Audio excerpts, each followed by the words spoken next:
How can we take our time and talent and come to the aid of our Ukrainian colleagues, but to do so in a way that is value-adding, and to look not only at the current situation, but begin to look over the horizon and help countries like Ukraine build modern digital infrastructure so that with identity at its core, they can begin to develop banking systems and others. So what you're here is a somewhat hastily organized discussion. We're going to be asking you for your questions and your volunteered resources.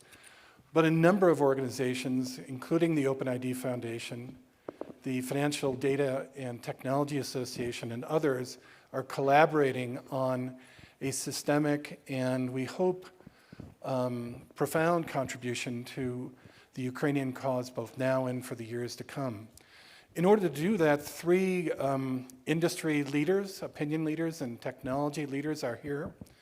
Nat Sakimura from the OpenID Foundation is going to chair this discussion. And I'm really delighted that John Bradley from Yubico has joined us as well, because there's a compelling story about Yubico's involvement in the Ukraine. We have a number of online informal discussions and working groups that are beginning, and let me know, or director at OpenID Foundation, oidf.org, know of your interest. And I'm going to turn the proceedings over to Nat Sakimura. Nat has really been our global leader in this regard, pulling together different organizations and different people to begin to think systematically and professionally through the challenges that are presented in the Ukrainian situation and beyond. So thank you for your time and attention, and I'll turn the proceedings over to Nat Sakimura.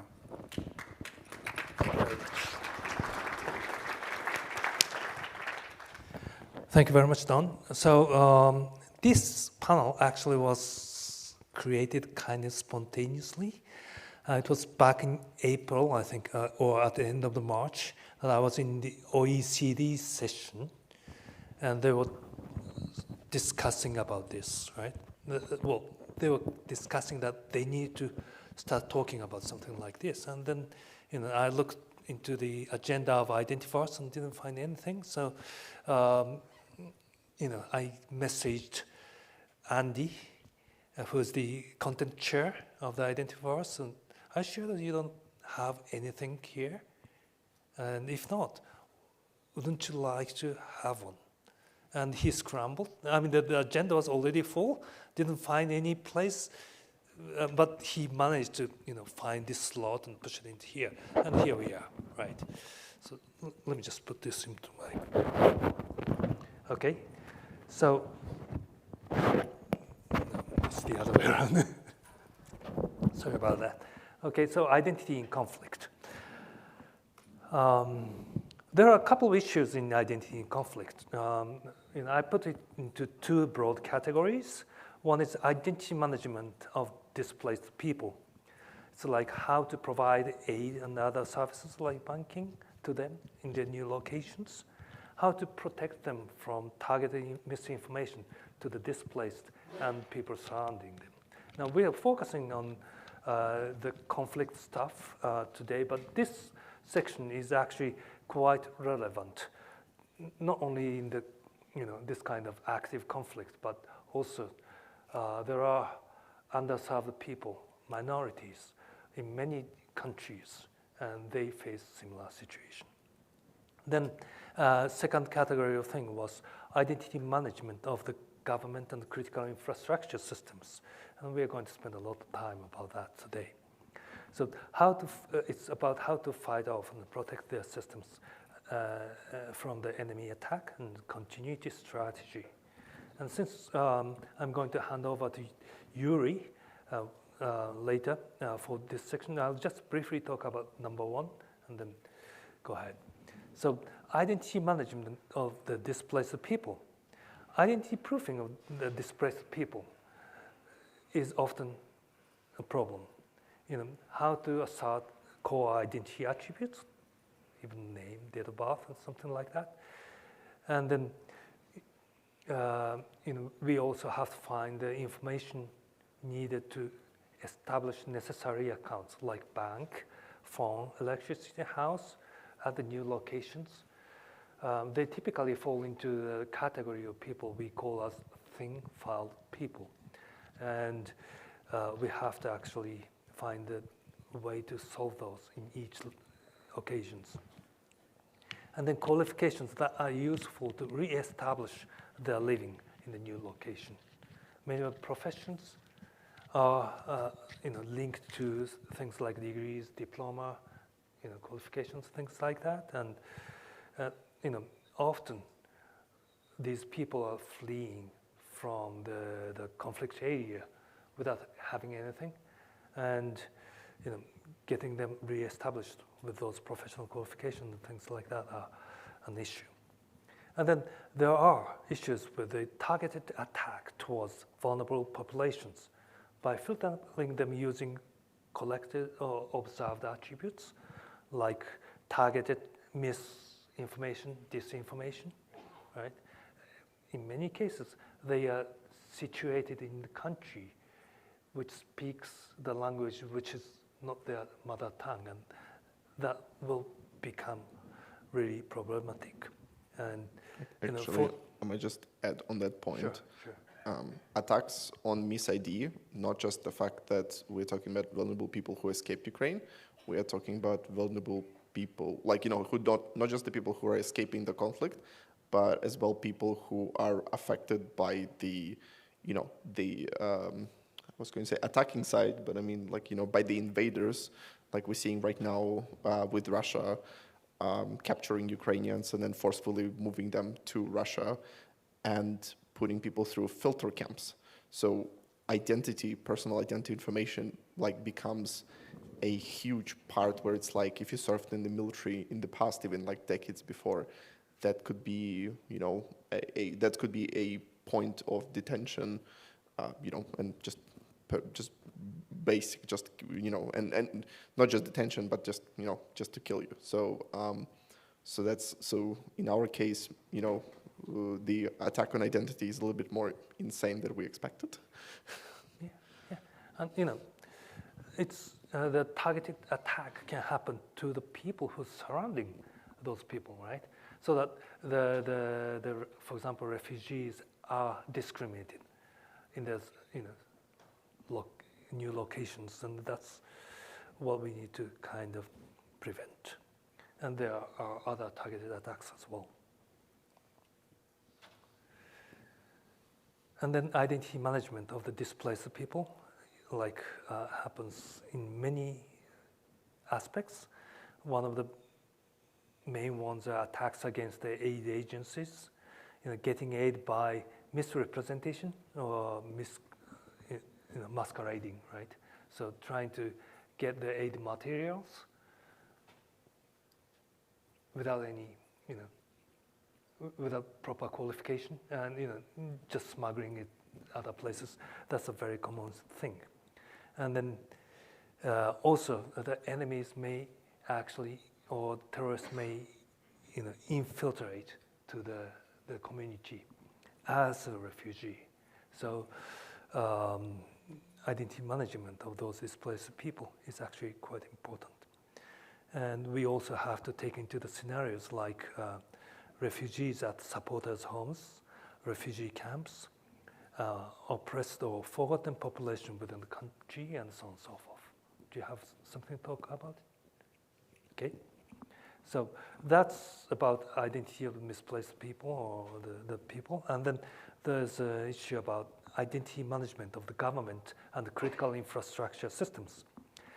How to fight off and protect their systems from the enemy attacks. User authentication, there are user authentication challenges, user provisioning challenges, remote access from unusual locations, algorithms considerations. This is particularly acute in the case of Ukraine, which I think the panelists can talk about. And then we have to also talk about continuity strategies and data backup to the safe location. A friend of mine who's kind of informed about this situation told me that a lot of governmental systems were actually hacked and the data were compromised. But luckily, you guys were able to back the data up to the cloud before everything was lost. Yeah, lots of government services, private enterprises, and so on. Before the war, they moved their backup systems to the European Union to safe locations, and like as a temporary measure, and as well as moving, like, you know, understanding that limitations of their current options, and moving to like G Suite or Azure for some of their government, even like with looking at like not the best, but like just kind of like moving to Gmail and just starting to use it like their personal post in like all of their communication, which is still better than any server, any like, you know, server that you would, you know, mail server you will deploy, like, you know, by yourself. So yes, there's a lot of work being put into working on that, but not everything is out of Ukraine. Right. We can obviously discuss that more later, and then we have to talk about BCPs, or, you know, getting the system back, right? And we also need to talk about cybersecurity and things like that, right? All right. So this was supposed to be the original panel. The leftmost is Oleg. Unfortunately, he wasn't able to. So I think I'll just do my introduction and I'll Sure, explain to yeah. you. Okay, so hi everyone. Some of you may know me, lots of you may not. So I'm Yuriy Ackermann. Right now, as you can see, I have the most insane title as a Vice President of War Efforts at Hideez Group. And I as well lead FIDO strategy at LoginID. I as well kind of working for FIDO Alliance, but I'm still acting certification tech manager, but I'll be leaving this position in very short time. So I'm not speaking on their behalf as of today. And we were supposed to have the CEO of Hideez Group. Hideez is the identity authentication startup from Ukraine. They're US-Ukraine startup. They're team based in Kiev. They've been heavily affected by this war, and as soon as they came to kind of like stable position, I've joined them because they're kind of like old buddies of mine, and we pretty much moved the company to become a work company. And since the beginning of the war, we've been working on building our connections with the government and deploying secure authentication solutions in Ukraine. Is there anyone here from Ukraine, just out of lols? No? Oh, wow. Well, just in case if somebody thinks I'm a Russian spy, you know, I can say that кропивниці паляниці зі смаком полуниці продаються в крамниці у Укрзалізниці. So that's how we actually authenticate each other in Ukraine to make sure we're not Russian spies. Because if you can pronounce that stuff and understand what it means, then you're definitely not a Russian spy. So I'm not a Russian spy, but yeah. So unfortunately, Oleg was not able to come because of the martial law, where you need to leave as a male. You need to leave. You need to get a special permission. Ukraine seems to be dealing with moving from bureaucracy, but like in 5 steps in parallel, and not like in a very organized way. So every week they change their system. And so unfortunately, he was not able to get on time his permission to leave the country, but he will be for the next conference for sure. So we're making sure of that. So I would like to just do a couple of like quickly introductions to the state of the things. And the replacement of Oleg going to be today? Yeah, so the John Bladley is impersonating Oleg here. Yeah, so I'm the not Oleg. I'm the chief or senior principal architect at Yubico, which is, some of you may well know Yubico. We're a smallish Swedish-American company, but our CEO is passionate, if you know Stina. So fairly early on, I think Probably in the first week after the Russians did their second invasion of the Ukraine, not to forget the first one,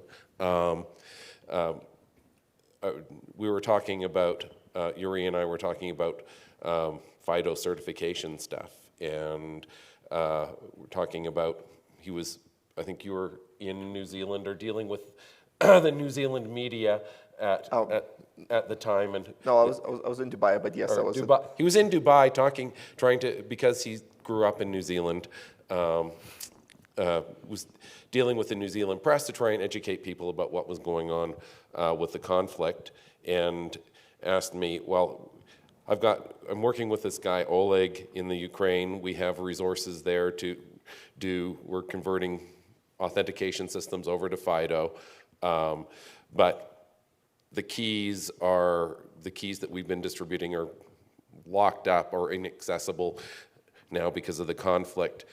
Could you front us a few keys? So I said, okay, I'll see what I can do.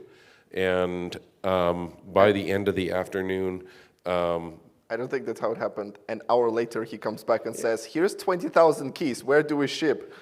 Right, and I actually had to prevent our CTO from taking them himself and parachuting into the center of Kyiv with the keys to deliver them. That is not understatement. The amount of times I had to stop their co-founder from going to Ukraine is more than 5.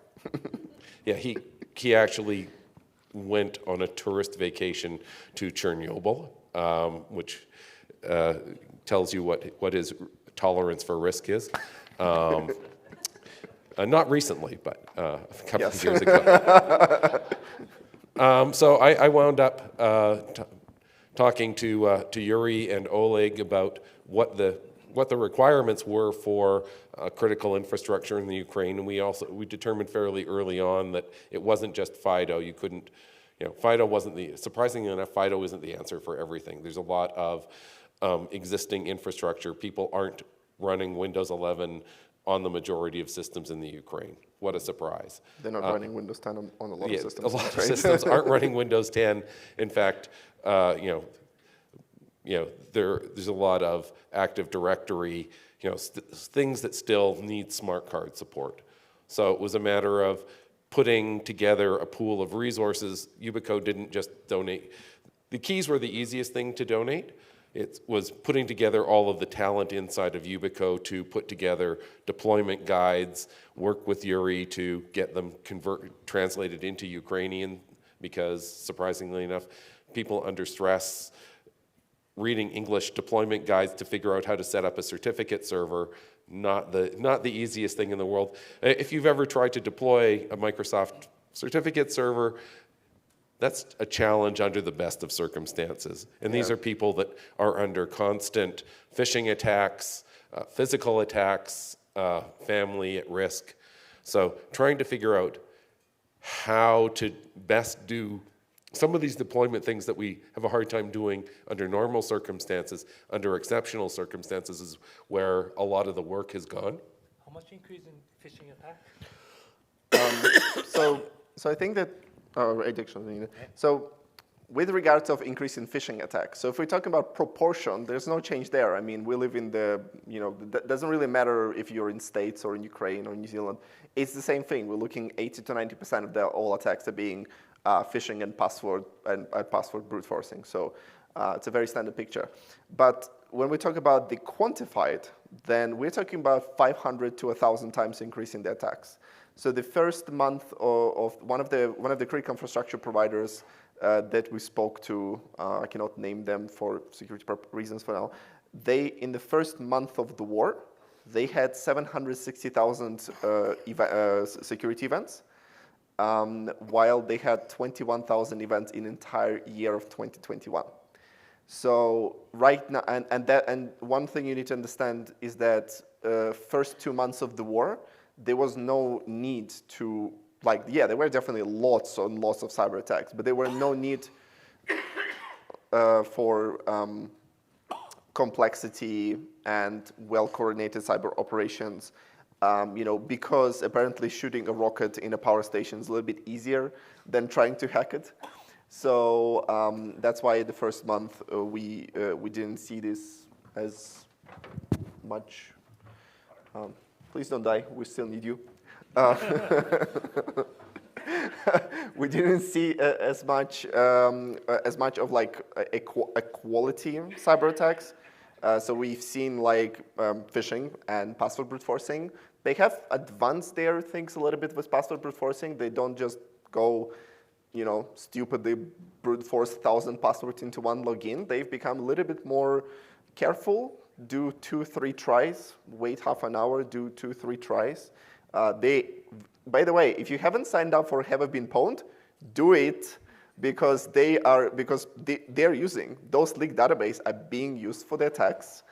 So Have I Been Pwned has 11 billion unique combinations as of today. So the really cool website to sign up to see if any of your stuff been leaked online.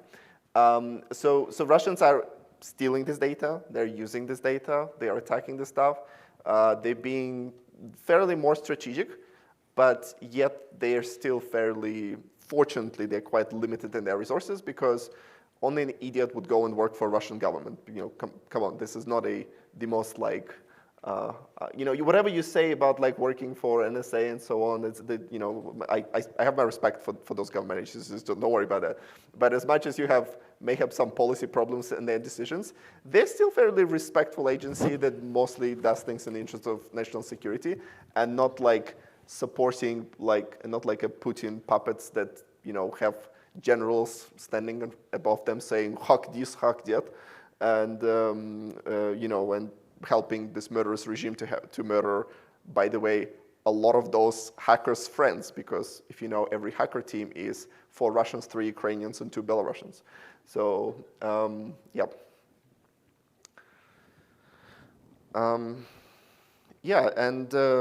I think overall another thing is that I think I just want to go and run. And sorry, I have like tablet here because I've spent last week of talking to every single ministry I could find with, and I'm here speaking a little bit on behalf of the National Security and Defense Committee Council of Ukraine, as well as Ministry of Digital Transformation and State Services for Special Communication and Information Protection, who've been really wonderful to, not only they are helping us right now to ensuring that we are working on deploying solutions, giving us contacts to push forward our initiatives and supporting what we're doing there as well. We're able to share with some of the information that I'm happy to share.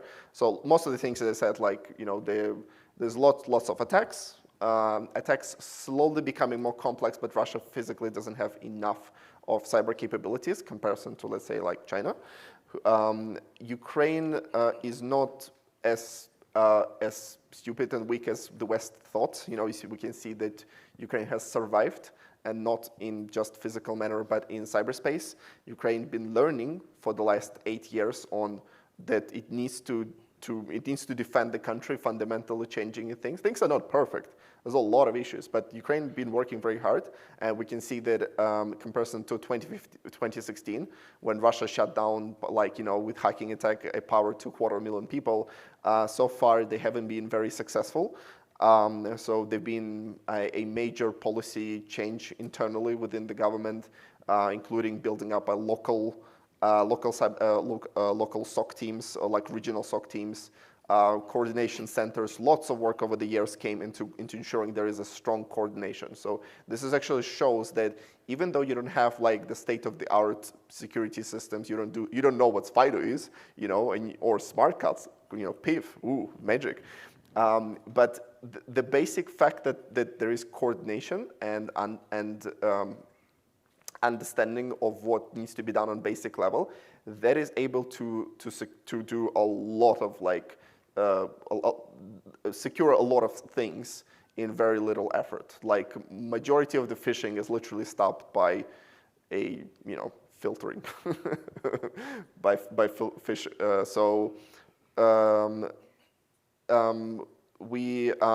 Ukraine been learning from as well attacks like NotPetya. So there is was big push on the AV scanning, and there was a big support from many antivirus vendors and security vendors Big thanks to Microsoft guys. Like if there's anybody who was helping on stopping the malware attacks at the beginning of the war, you guys are the best. Like that was, if you don't know, like Microsoft team pretty much detected a massive malware attack on Ukraine right before the start of the war and was able to mitigate it within like hours. So the coordination and the support the Microsoft antivirus team, malware teams that do are just fantastic, as well as other vendors. I would like to thank everybody who's working on different fronts, and I know not everybody is able to share what they're doing. We're really, really thankful for all the help that they're getting, and Ukrainian government was really transparent about the fact that everybody who's helping is a big reason why Ukraine is still there. So thanks everybody who is helping. Couple of things I would like to as well clarify. People asking, is Russia holding back, and are they planning some super cyber operation like a red button to shut down Ukraine? And the answer is no. Like Russia is we can see how our belief of indestructible Russian armed forces, I guess disarmed forces as of today, have been just destroyed. We can see that like small, effective and organized army, like Ukrainian army, is able to resist, like this like massive force with so much resources. And the same thing in cyberspace. Russia has now even bigger problem with brain drain. People being offered the wonderful jobs at Google, Microsoft, and all other companies who see an opportunity to increase their stuff, and you should do so. And they're leaving the country, and even from perspective of cyber criminals, it is quite funny, but none of them want to work with Russian government. They're fine with hacking hospitals, but, killing people, that's a different job. Sorry for being so cynical. As much as I'm a mentally damaged person from these three months, I would like to be a little bit more comical. But yeah, so cyber criminals don't want to work with Russian government, being the wrong part of the history, right? As well, it is actually one thing that we didn't realize about, like, sanctions help. Sanctions work, because not only you cannot buy hardware, and you need lots of hardware. You need servers to do all of those password cracking. You need more operational hardware. You can't buy it. You can't, like, MacBooks have risen like triple, and they're obviously not being imported very legally. And as well as if you're a Russian hacking group who decided to use DigitalOcean for hosting your stuff, apparently DigitalOcean, Azure, and AWS are being a little bit more suspicious than generally they are. So that helps a lot in limiting the resources that Russian government, Russian hacking groups have to utilize against the Ukraine. So Russian army is mostly, as of today, kind of like script kiddies. So that's about it. Like and we're still talking about like very bureaucratic, very much you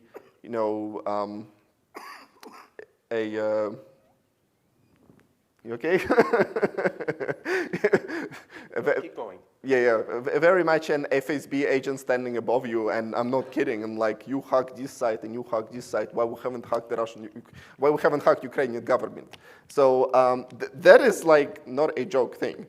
So and the GRU and the FSB actually agents are pretty much living in the same building, like working in the same building. Sorry. They're mostly living, I think, these days in there. And Russia doesn't actually even have enough money to pay.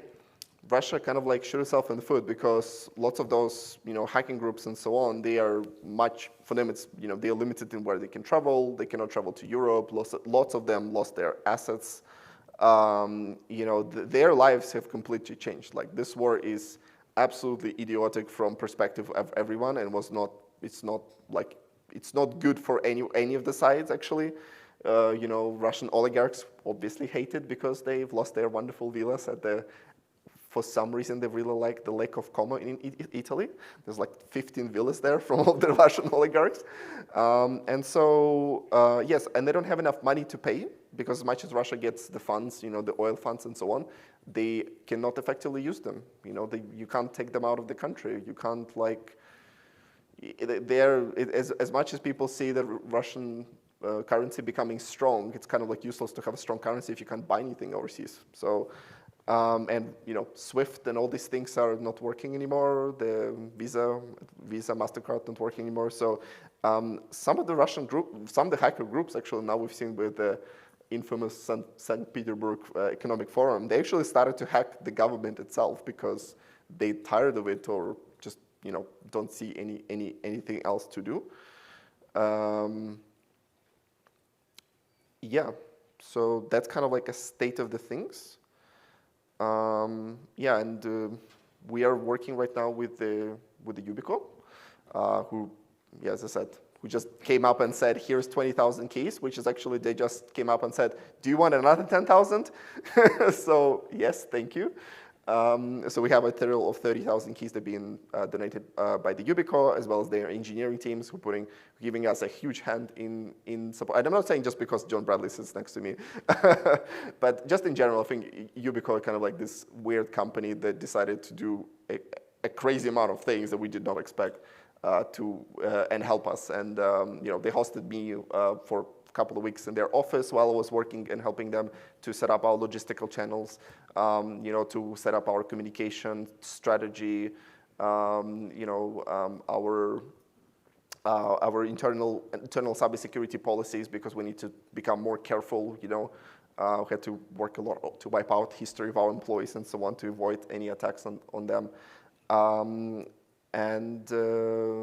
Yeah, just being a huge support, and I don't know, like more like a cult than a company from my perspective. Yeah. So I think we have learned some things as well as a result of what's happened. Some of the things that we're looking at doing to ease deployment, such as pre-provisioning credentials on authenticators, so that when they're distributed, there's already a credential on the authenticator for the user to use. Ideally, you'd hand the person the key, give them the PIN, and they don't have to go through all the steps of enrolling. Microsoft has a TAP process for Azure AD and other things, but the simpler we can actually make the deployment, all of these sort of logistic steps. In North America, for some of the large companies, we drop ship to individual employees, much harder to do with logistics in the Ukraine. But I think finding ways that we can make the deployments easier. Some of the other things that we've discovered, I didn't really realize it is, and it may be common across former Soviet states, is that a lot of them still require using Ghost and other Soviet algorithms. So you might think, I'm under attack by the Soviet Union. Maybe I shouldn't be using an algorithm that the Soviet government gave me. That actually is harder to get through to people than one might imagine. Yeah, and not just in Ukraine. Right. And Russia, So we probably need to do a better job of educating countries that are perhaps even part of NATO to upgrade their standards so that things that we can commonly deploy are fit to purpose for those countries. Now, a lot of countries are suspicious of the NSA and the NIST algorithms, so we probably need to find compromises, curves that we can all agree, there's nothing up my sleeve, ED 25519 or other things. But right now, we can't actually put ED 25519 on a PIV card because that isn't approved by NIST, but the Ukrainians really probably don't want P256, which even the NSA doesn't want to use anymore. So finding, driving some standards up the middle where we are allowed to, as a manufacturer, support algorithms, Brainpool or other things that European countries may want on standard smart cards as an option. Those are things that would help the various manufacturers around the world be able to service those markets. Right now, they're kind of locked into some, I'm sure there's some local company that makes exactly the Ukrainian standard encryption card that... Yes, so and this is actually one of the things where I wanted to mention is that if you ask me where we're failing as identity community, is we're failing with localization. We are very, if you're English-speaking person living in English-speaking country and coming to an English-speaking identity event, then you're very much well up to date on what's the future of identity is and what's the today trends and so on. If you live in Ukraine or Middle East or Africa or South America or Asia, you have no clue about any of those things. And not talking about the fact that as a Ukrainian, you have to mid of the war, you have to try to learn English to understand these smart card guides, for deploying smart cards in Microsoft environments, which, just pointing out, were difficult for me to understand.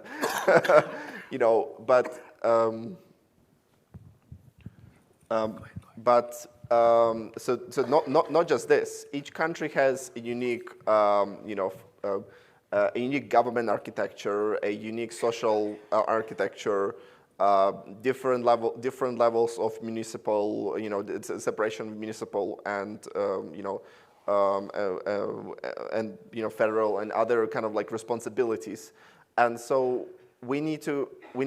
I think is a good example, right? Are the FIDO working groups, which have been really successful in like. In Korea, in China, in Japan, and so on, they were able to take what FIDO can do and effectively localize it, to the needs of the market, right? Work with the policymakers to bring it to understanding and so on. We're missing the same things for a lot of the regions on all of the levels, and that is obviously not helping in efforts. And at the end of the day, we are in the wonderful, I guess, richer countries, right? We can afford mistakes. We can't afford to buy a non-working solution and spend $50 million on it and then put it in the bin after it didn't work. And we are able to go and try and test, and things don't work. That's fine. We have so many levels of different policies and so on that if one policy fails, then the other one will cover it, and so on and so on. In Ukraine, we don't have that option. We don't have an option to go and use some solutions that that do dubious claims and so on and don't work. When somebody goes and does this is literally a question between life and death for some people. So we need to make sure that whatever we do is localized and effectively delivered, because if you go and search FIDO in Russian, you're going to find my blogs, because there's a crazy guy who has nothing to do than write blogs sometimes in Russian, which is way harder than you think. Translating terms from English to Russian is another thing, like basic thing. Like, how do you call this touch sensor on the YubiKey? Like, you don't gonna call it touch sensor. In Ukrainian language, it's a very term that half of the people wouldn't even understand. So you have to understand how you're gonna present it, because even basic things like this don't exist, may not even exist in languages, right? So localization is very crucial in our identity success, not just in Ukraine, but everywhere around the world. Localization not only in terms of the languages. I mean, languages are hard enough, right? And a lot of, we spec localization, writers, not just about language, it's about localization of the solution as coming on the ground level with the place you're trying to solve the identity at, and understanding how do you deliver it so that people will understand there. It's not just about translating. Yeah, we tend to assume too much, right? And oftentimes, if you actually go, it's not about the Ukraine, but if you go actually into the ground, you find out that, okay, connectivity is really iffy, right? You can't really assume the connectivity. Electricity is really iffy. You can't really assume the constant supply of electricity, right? And when you're localizing to that kind of situation, you really have to think about those scenarios as well. I mean, also, as a spec writers, we tend to think in English and write in, what makes sense in terms of English, but when you try to translate it into another language, oftentimes it just doesn't make sense. For example, a lot of, when I'm writing the specification, I get a comment like, terminology should be alphabetically ordered. Of course, it doesn't make sense in other languages, right? And then I get a comment that this defined term is just fine. You just start with a capital letter and everybody knows it. Come on, there's no notion of a capital letter in many languages. So you just can't, you rely on that kind of construct. And you really have to think about the internationalization from the, And as well, figuring out the terms that, not just stupidly translate stuff, like authentication as a word is nice and wonderful, but first of all, in Ukrainian, people still, I think it's officially written as authentication, but then some people write as authentication. So there is that. But then it doesn't have really strong meaning, unless you work in identity space. So you kind of need to understand how do you localize it effectively, and what would actually make sense? What does it actually make sense when you speak in the language? Which is why I said we need localization as if cooperation with the local groups, that interested in it and actually able to take it and deliver in an effective way. One of the actually funny things that we did and that started to work, I swear to God, that I think Stina would not be, Stina is okay with it, but she's not super happy about it, is that we started to say that the security keys are like javelin against hackers, one click, no problem, right? Because, javelins, and Bayraktar in Ukraine are identity thing now. It's it's a joke and and everybody's yeah, you have to be javelin, such a cool weapon to just one press, there is no tank in front of you. So that's kind of the way we started to position the security, the UB keys, etc., because they just, people kind of get faster on understanding why you need them. So yeah. Please.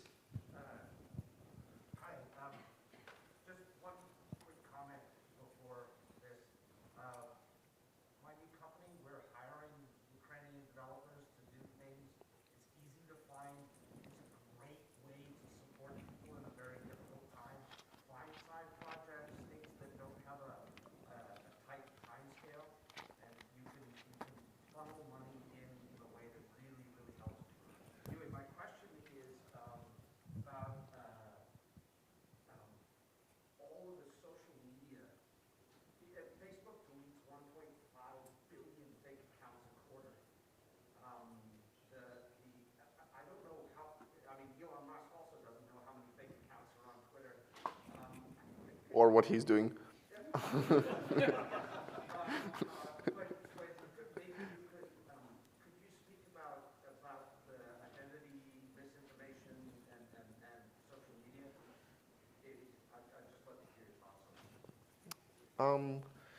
Yeah, well, so we say, disinformation is a huge part of that. Regarding how do you deal with the fake accounts, I cannot answer you, but I'll right away answer you. Do not use FIDO for fixing this. It doesn't work. So yeah, so it's a big challenge, and unfortunately, there are quite a few specialists in Ukraine who kind of deal with it, but I work mostly in identity and authentication. I don't think we should be being too restrictive with the identity to try to put people to log into Facebook with passports, if some people have ideas about that. Yeah, I mean, if you're sharing anything online, just in general, double check who posted it before it becomes viral, because even things where people trying to do good, to kind of raise the awareness by spreading fake information about things that are happening in Ukraine, oh, there's 500 people died here or something like this, while that didn't happen, that is not good either. Horrific things have happened. There are tens of thousands of civilians did die. We don't know how many of them been killed in Mariupol. This is, I'm scared to think about when we're going to get there. But we should be on the truth side and not spreading lies, even though they are helping us. So going back to the beginning part of your question, one of the things that has been happening in the Ukraine is that people's normal salaries are difficult to pay. One of the activities that we've engaged in is trying to identify IT admins through Hideez and others, people who are in the process of deploying critical infrastructure and topping up their wages, making sure that they actually still have enough money to buy food, et cetera, so that they can continue on with those projects. And that's, finding ways that we can put money together to help sponsor those activities to continue in the Ukraine would be a useful activity that we could undertake. Yes. You have your own microphone. Yeah, I'm cool. I have my own microphone. Yes, definitely. I don't think there are as many free engineers left because I'm pretty sure that they all got as many jobs that they can. Regarding can you help Ukraine? I would say, first of all, please do not just take. There are quite a few people who would want to move from Ukraine. I know quite a few people for whom this whole situation is so traumatic that as much as they love their country, they're looking forward to move out because they just, they have kids and they just want them to have some level of normality because we cannot say this is going to be for the next few years. If you are planning to help Ukrainians long term, please open offices in Ukraine. Don't just take our engineers away because we have a wonderful, thriving IT sector and very tight communities, lots of tech conferences and so on. It might be even cheaper for you to just open an office in Ukraine and support the engineers there and keep the industry there to grow. So whenever you're think about this, but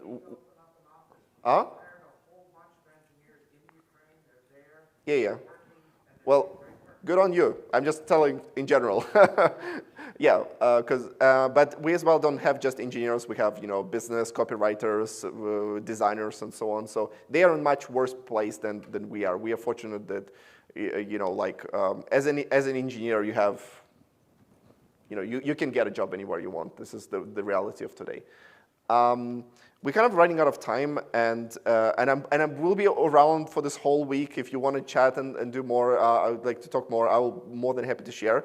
But I would like to just quickly announce a couple of things before we do, because part of my thing here is just raise awareness of what we're doing. We've kind of been a little bit quiet about things because we just don't have enough resources and so on. And I'd like to talk about what the Hideez is, what we're doing, and what our plans.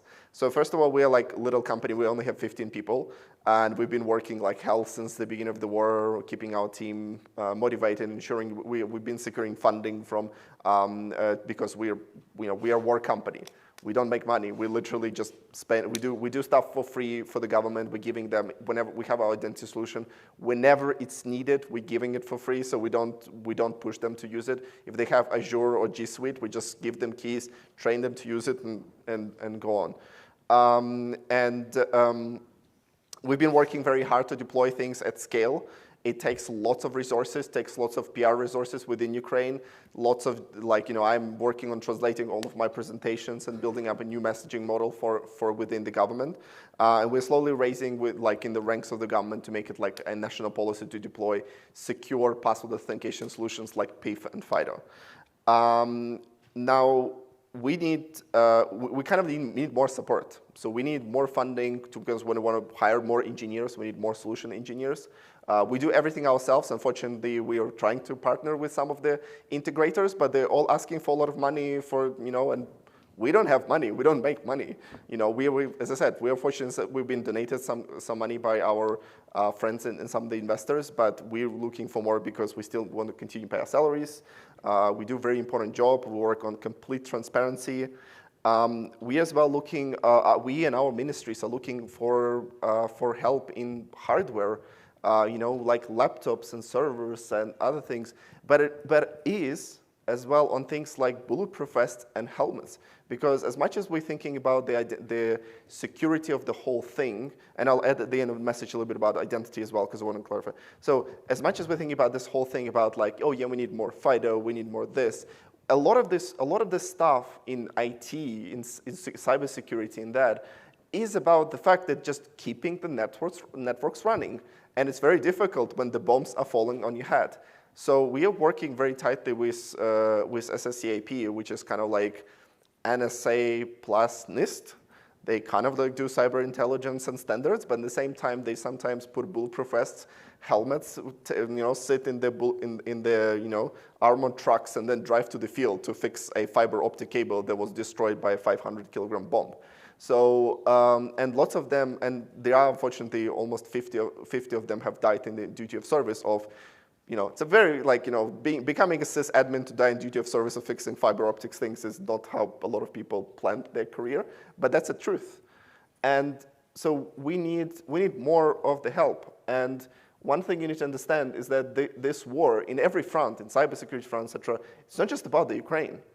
Every time somebody comes and helps Ukraine, Russia takes their cyber attack forces and start to attack those countries. So the more you help Ukraine to defend itself, the more Ukraine will defend all of you, all of the Western countries. And whatever models of defense we're developing today and tested on Ukraine that survives there means that those defense models, those policies and those solutions definitely capable to defend that. And cybersecurity for Ukraine is not a joke. It's a fundamental part of the national security. And to quickly just to explain something, the reason why Ukraine was so successful, so successful in continuing to exist today, right? We've been planning, Russia was planning to, on day 3, have a party apparently about winning Ukraine. It is so successful as of today, not just because it has reformed army, it has very tight thing, it is fighting for something that is true. So the first time in long history, we have a situation where there's no gray area. There is literally a mass murdering like, Putin's forces, and there is Ukrainians who are just simply defending their land and doing it while, continue being human beings. So not just this, Ukraine has in recent years been developing very strong digital identity frameworks, like their application DIA. Its entire government in one app. Sell house, you can do that. Order a passport, you can do that. Open a bank account, apply for university, apply now for permission to leave the country, actually, now all done through this. And that is fundamental because as much as a quarter of the country is being wiped out by like Kharkiv and Mariupol, just completely non-existent city anymore, most of the Ukraine just continue going on. Post services are working, supermarkets are stacked up, you can order a passport, you can sign up for university, your kids still can go to school in online format. Things can continue. Lots of people in Ukraine, they kind of like the same with COVID. They kind of like tired of hearing about Ukraine. They kind of like try to forget about it. Forget about the war, not Ukraine. And that digital identity, for moving forward, that's one of the fundamental cores to surviving. And so, so this is something I feel like we all should take a note about, that it's not that simple with identity. It's not about just making things easy. It's about as well making things resilient. So whenever you're going to talk to your policymakers and so on, remember that building strong networks, moving to digital identity and so on, it is about keeping your country resilient and secure against those types of the attacks. And Ukraine was able to succeed in a lot of ways is because of this. So even if you're in Kharkiv and rockets still falling right next to you, you can still get your pension and apply for a new accreditation, and you go to university if you want. So it's kind of insane. So yeah, with that said, we made a little website. Maybe I'll just open it there.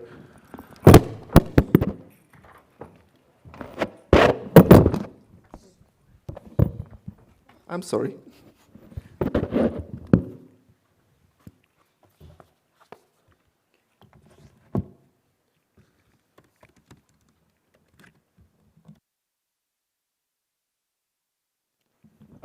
So we made a little website about about what we do in Ukraine. It's called cyberwar.com.ua. By the way, those keys are real. They're laser engraved UB keys, and we actually were curious about to see, would you buy one of those? If yes, just let John Bradley know, and we can put them in production and like donate all the profits to Ukraine. But anyway, so this is a website where we're gonna. This is just very basic one that talks about what's going on.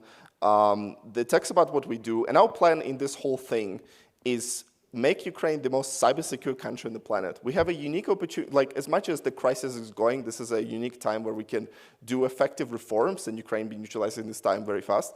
So we can take those good policy, good framework decisions, and bring them to Ukraine and test them out, make sure and like make the best of what we can do while avoiding all the bureaucracy. So we want to make sure that this day Ukraine is not only militarily really secure, but it is the most cyber-secure country on the planet where we can take a notice from and actually use it as an example for other countries. Ukraine is not a very rich country. And our first goal on this thing is we want to deploy 100,000 keys. Yubico have wonderfully donated us 30,000. And so we're looking for funding to purchase more because thank you, Yubico, for giving us lots of free keys, but they are still a commercial company. They can't just give everything for free for a long time. And yeah, we're looking for funding for ourselves. And as well, we're looking for hardware. And we're going to make, so this website called cyberhelp.com.ua. It's still under construction, so tomorrow should be up, where you will be able to see what Ukrainian ministries are requesting, and we'll be able to, using our logistics in the pure transparency way, we will be able to help you to deliver it to Ukraine, to distribute it, and to provide evidence of usage of it. So we're working on pure transparency. And yes, so please let me know if you have any questions or you want to talk more about the war. And I think that's pretty much all. Thank you for attending. So thank you very much. And our time is up. But, this is just the starting point. We want to continue discussion throughout the week and even after the week. So please keep your eyes on. Thank you very much for coming.